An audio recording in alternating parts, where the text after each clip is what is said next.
일일 설교하겠습니다. 오늘 설교 제목은 크리스천 가면 무도회가 끝난 후라는 제목입니다. 마태복음 27장 27절에서 44절까지인데요. 예수님의 고난당하시는 그 모습입니다. 이에 총독의 군병들이 예수를 데리고 관정 안으로 들어가서 온 군대를 그에게 모으고 그의 옷을 벗기고 홍포를 입히며 가시며 열관을 엮어 그 머리에 씌우고 갈대를 그 오른손에 들리고 그 앞에서 무릎을 꿇고 희롱하여 가로되 유대인의 왕이여 평안할지어다 하며 그에게 침 뱉고 갈대를 빼앗아 그의 머리를 치더라. 희롱을 다한 후 홍포를 벗기고 도로 그의 옷을 입혀 십자가에 못 박으려고 끌고 나가니라. 나가다가 시몬이란 구레네 사람을 만나며 그를 억지로 같이 가게 하여 예수의 십자가를 지웠더라. 골고다 즉 해골의 곳이라는 곳에 이르러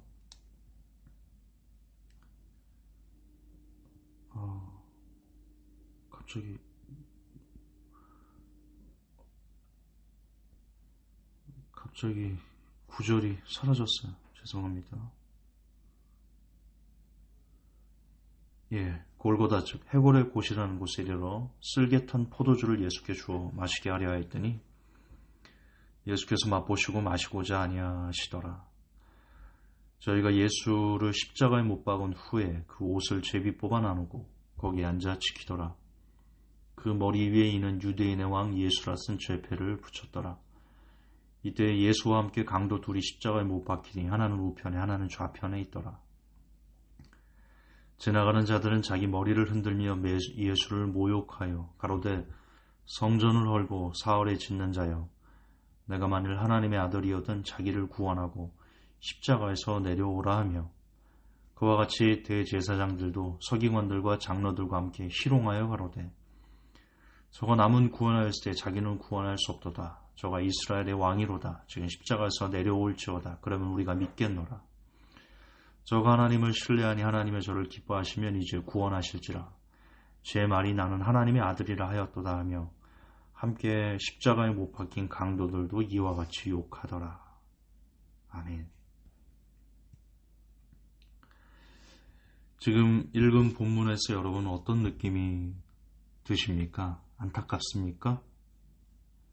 내 죄 때문에 하는 그 눈물이 나십니까? 무덤덤합니까? 아니면 예수님을 십자가에 못 박고 희롱한 사람들에 대해서 분노가 일어납니까? 아니면 예수님을 못 알아본 그들에 대해서 예수님을 구세주로 메시아로 알아보지 못한 유대인들의 어리석음에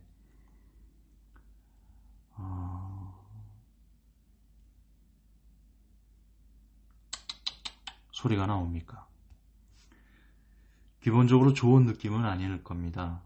대체적으로 나쁜 놈들, 예수님을 저렇게 대하다니 라는 분노가 클 겁니다.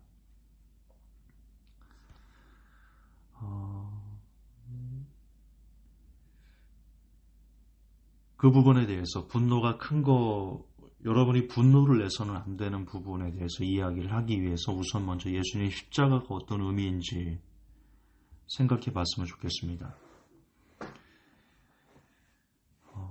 예수님께서 겟세마네 동산에서 이 잔을 내게서 옮겨주옵소서라고 기도하는 것을 땀이 땀방울에 떨어지는 핏방울처럼 되도록 그렇게 간절히 기도했습니다.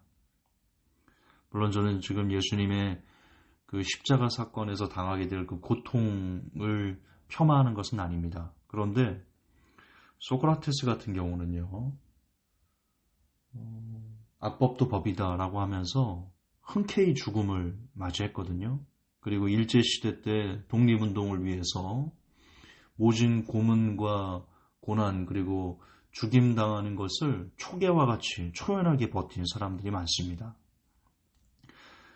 따라서 예수님께서 단순히 십자가에서의 고통 그리고 지금 십자가에서 당하는 희롱, 침뱉음, 모욕 이런 것 때문에 땀이 땀방울에 떨어지는 핏방울처럼 되도록 그렇게 간절하게 3번이나 기도한 것은 아니다.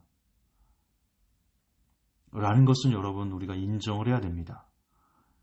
그러니까 예수님께서 십자가에서 당하는 그 고통, 육적인 고통이 너무 무서워서 이 잔을 내게서 옮겨주세요. 라고 기도한 게 아닙니다. 그런 의도가 아닙니다.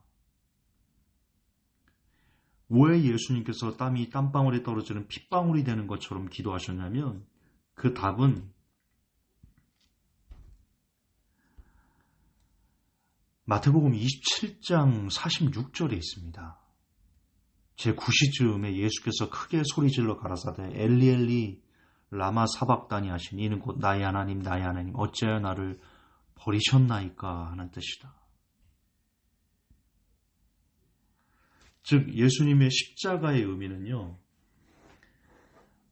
단순히 예수님께서 내 죄를 위해서 내 죄를 다 짊어지고 내 죄를 대속하기 위해서 십자가에 달려서 돌아가시고 모진 고통을 당했어가 아니고 예수님에게 있어서 십자가는요. 하나님에게 버림을 받는 하나님과 분리되는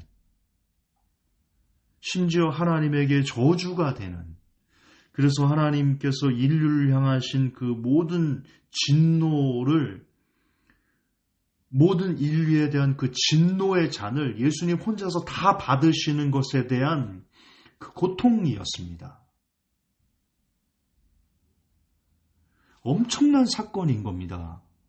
그냥 단순히 예수님 내 죄를 위해서 이렇게 십자가에서 이런 고통을 당하셨어요가 아닙니다.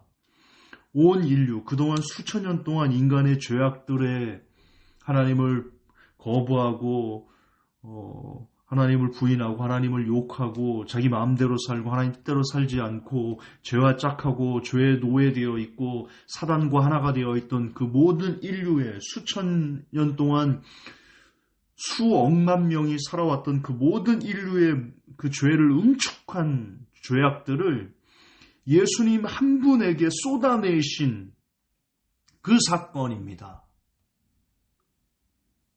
예수님은 그 하나님의 그 진노를 그 십자가 위에서 하나님이신 예수님, 하나님의 외아들 예수님께서 가장 사랑하시는, 하나님이 가장 사랑하시는 한 분, 하나님 자신인 분, 자신보다 더 아끼는, 왜 아브라함이 이삭을 아꼈죠? 자신보다 더 아꼈습니다. 똑같습니다. 하나님은 이게 참 그 신비인데요. 성부, 성자, 성령 하나님이 한 분 삼위일체라는 신비인데요. 그러나 우리는 성경을 통해서 하나님이 계시고 하나님 우편에 예수님이 계신 것을 우리는 압니다. 그리고 성령께서 또 이렇게 돌아다니시는 것을 압니다. 각각의 개체신데 그 세 분이 하나이신데 이 삼위일체의 신비는 우리가 하늘나라에 가야지만 알 수 있을 건데 중요한 것은 하나님에게 예수님은 하나님 자신보다도 귀한 분이시라는 겁니다. 그런 아들에게 정말 그런 아들에게 인류의 모든 죄에 대해서 분노하시는 하나님의 그 공의의 진노를 자기 아들에게 다 쏟아 부어서 가차없이 짓밟아 버리시는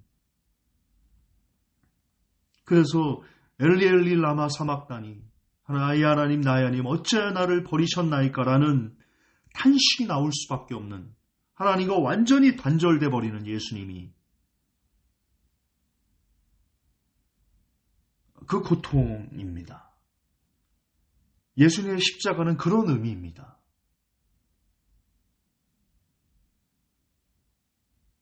복음은 그런 겁니다. 예수님은 하나님의 진노의 잔을 받으셔야만 했고요. 그 진노의 잔을 받는 것이 너무나 고통스러워서 육적인 십자가에서 육적인 고통, 모욕, 침뱉음 이런 게 아니고 하나님의 공의가 너무나 두렵기 때문에 그 죄를 미워하신 하나님의 공의가 너무나 예수님조차 두렵고 떨려서 어떻게 할 수 없을 정도로 두려워서 이 잔을 내게서 옮겨주옵소서라고 기도했던 겁니다. 그게 십자가입니다. 그게 십자가의 의미예요. 즉 예수님 십자가는 예수님조차 죄가 되니 버리시는 것이 하나님의 공의라는 겁니다. 아무리 사랑해도 정말 나보다 더 사랑하는 누가 있을지라도 그가 죄가 된다면 버리시는 것이 하나님의 공의, 하나님의 진노, 하나님의 주권이라는 겁니다. 그런데 우리는 구원받은 백성이기 때문에 무슨 죄를 지어도 구원이 보장된다고 가르치고 있습니다. 이게 얼마나 예수님의 십자가를 모욕되게 하는 거고 예수님의 십자가를 희롱하는 것인지 우리는 알아야 됩니다. 예수님조차 죄가 되니 버리신 것을 보면서도 우리는 당신은 하나님의 구원받은 백성이니 그 구원을 잃어버리지 않습니다. 안심하십시오. 구원을 의심하게 하는 것은 사탄이 주는 겁니다. 라는 진짜 기괴한 논리를, 성경에도 없는 논리를 갖다 들이대는데 그 어떤 것도 예수님조차 하나님에게 버림을 받는 이 십자가 사건 앞에 모두 다 무용지물이 됩니다. 예수님조차 죄가 되니 버리시는 것을 보면서도 여전히 구원이 보장된다고 가르치는 그 모든 책임은 그렇게 가르친 모든 설교자와 성경을 읽지 않고 그대로 따른 모든 교인들에게 그들이 다 짊어지게 될 것입니다. 다시 본론으로 돌아갑시다. 여러분은 분명 예수님을 희롱하는 것을 보고 분노했을 겁니다. 유대인들에게 분노했을 겁니다. 그런데 아십니까? 지금 이 십자가의 의미를 알고 십자가의 의미를 지금 아셨죠? 그리고 다시 본론으로 돌아가서 그렇게 분노하는 것이 옳지 않다는 것을 우리가 깨달아야 됩니다. 왜냐하면 예수님께서 왜 그렇게 십자가를 지셨습니까? 바로 우리의 죄 때문에 하나님의 진노를 대신 뒤집어 쓰신 건데 그걸 보고 분노해서는 안 되는 이유가 우리가 지금도 예수님을 희롱하는 짓을 아무렇지도 않게 행하고 있기 때문입니다. 무슨 소리냐고요? 나는 예수님이 희롱한 적이 없는데 무슨 말이야 김종수아 지금 그렇게 항변하실 건가요? 그렇지 않습니다. 예수님께서 왜 희롱을 당하시고 예수님께서 왜 하나님의 진노의 잔을 뒤집어 쓰셨습니까? 바로 우리의 죄를 대신해서 뒤집어 쓰셨기 때문에 희롱을 당하시고 모욕을 당하시고 고통을 당하신 겁니다. 그럼 이제 묻겠습니다. 여러분은 죄를 멈추셨습니까? 아니, 적어도 여러분은 하나님의 진노를 뒤집어 쓴 예수님의 그 십자가를 욕되게 하지 않기 위해서 죄와 싸우고 있습니까? 죄를 지으면서도 아무런 양심의 가책도 느끼지 않고 살고 있지 않습니까? 여전히 시기하고 질투하고 음란하고 사악하고 용서하지 못하고 거짓말하고 분내고 높아지려 하고 욕심을 내며 그렇게 살고 있지 않습니까? 기억하셔야 됩니다. 우리가 그런 죄를 지을 때마다 우리는 지금 예수님을 다시 희롱하고 있는 중이라는 것을, 예수님께서 하나님의 진노의 잔을 마시는 것을 여전히 허용하고 있는 것이라는 것을 기억하셔야 됩니다. 우리의 죄가 얼마나 파괴적인지, 우리가 얼마나 예수님 십자가를 모독하고 희롱하는 것인지 모든 교회와 모든 교인들은 알아야 됩니다. 예수님의 십자가의 의미를 진실로 안다면 죄와 싸우셔야 됩니다. 구원의 확신과 구원의 영원한 보장이 주는 안락함에서 벗어나서 스스로 믿음이 있는가 자신을 늘 점검하며 살아야 됩니다. 고린도서 13장 5절에 너희가 믿음이 있는가 너희 자신을 시험하고 너희 자신을 확증하라라고 합니다. 사도 바울은요, 지금 이 시대에 사도 바울이 와가지고 누군가 나 구원을 받았는지 잘 모르겠습니다. 그러면 지금 이 시대의 목사님들이 말하는 것처럼 그때 영접 기도할 때 진심이었습니까? 네. 그렇다면 지금 구원에 흔들림을 주는 것은 사탄이 주는 겁니다. 라고 말하는 것처럼 사도 바울은 얘기하지 않았을 겁니다. 만약 누군가 사도 바울에게 내가 구원받았는지, 내가 지금 구원의 길을 걸어가고 있는지 잘 의심이 됩니다. 그러면 사도 바울은 이렇게 얘기합니다. 너희 믿음이 있는가? 너희 자신을 시험하고 너희 자신을 확증하라. 아, 그렇습니까? 그러면 지금 믿음이 있는가? 지금 예수님을 믿고 있는가? 시험해 보십시오. 스스로 셀프 테스트 시험해 보십시오. 사도 바울은 그렇게 얘기한다는 겁니다. 아무도 보지 않는 곳에 혼자 있을 때 여러분의 삶은 어떻습니까? 교회에서 많은 무리들이 함께 있을 때 우리는 크리스찬이라는 가면을 쓰는 무도회를 즐길 수 있습니다. 누구나 즐길 수 있습니다. 그 가면 무도회에서는 누구나 다 선한 크리스찬한 가면을 쓸 수 있습니다. 그러나 혼자 있게 되면 그 가면을 벗게 되는데 그 가면을 벗고 혼자 있을 때 여러분의 삶은 어떻습니까? 그때도 여러분의 양심은 여러분을 크리스찬이라고 말하고 있습니까?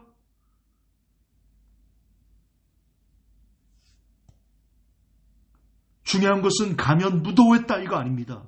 가면 무도회, 크리스찬 가면 무도회가 끝난 후 그때도 여전히 I'm Christian 이라고 우리 양심이 말할 수 있는지요? 스스로를 점검하십시오. 나는 지금 예수님을 희롱하고 있는지 아니면 예수님을 주인으로 모시고 살아가고 있는지 더 정확하게 예수님을 하나님의 진노의 잔을 뒤집어 쓰게 만든 그 죄, 그것과 나는 지금 싸워가고 있는지, 가면 무도회가 끝난 후에도 나는 여전히 그 죄와 예수님을 죽음에 이르게 한 그 죄와 나는 싸워가고 있는지 스스로를 점검하십시오. 하나님, 크리스천 가면 무도회는 누구나 다 할 수 있습니다. 그 무도회가 끝난 후 아무도 보지 않는 혼자 있는 나의 삶에 나는 예수님을 희롱하고 있는지요? 예수님을 희롱했던 수많은 유대인들처럼 나 역시 희롱하고 있는지요?